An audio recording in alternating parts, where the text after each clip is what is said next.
कहावत है कि समझदार वही है जो अपनी ताकत और कमजोरी को पहचानना जानता है।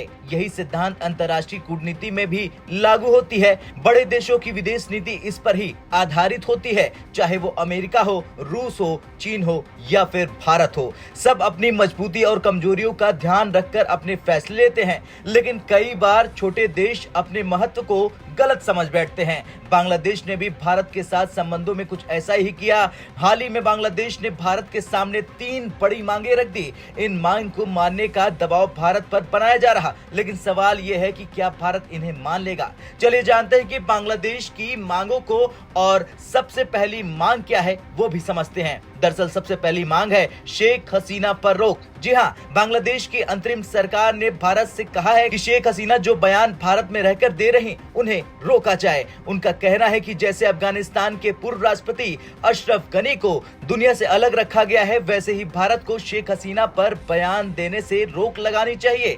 दूसरी समानता की मांग है, जिसमें बांग्लादेश ने स्पष्ट किया कि अब वो खुद को भारत का छोटा भाई नहीं मानता। दोनों देशों के बीच रिश्ते समानता के आधार पर होंगे, न गिव एंड टेक से कम, न ही दबाव में लिए गए फैसले से ज्यादा। तीसरी मांग है माइनॉरिटी के मुद्दे पर भारत चुप रहे।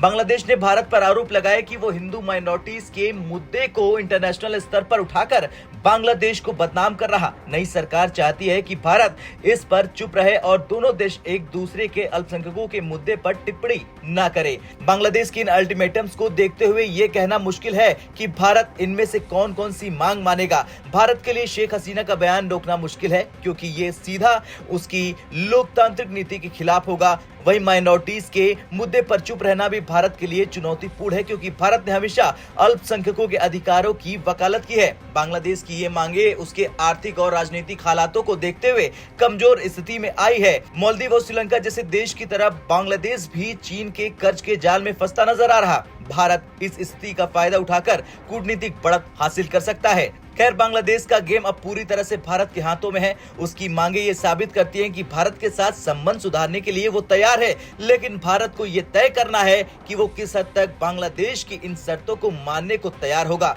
क्या भारत को शेख हसीना पर रोक लगानी चाहिए? आपका क्या कुछ कहना है? हाँ या ना में कमेंट कर जरूर बताएं। ब्यूरो रिपोर्ट, भारत तक।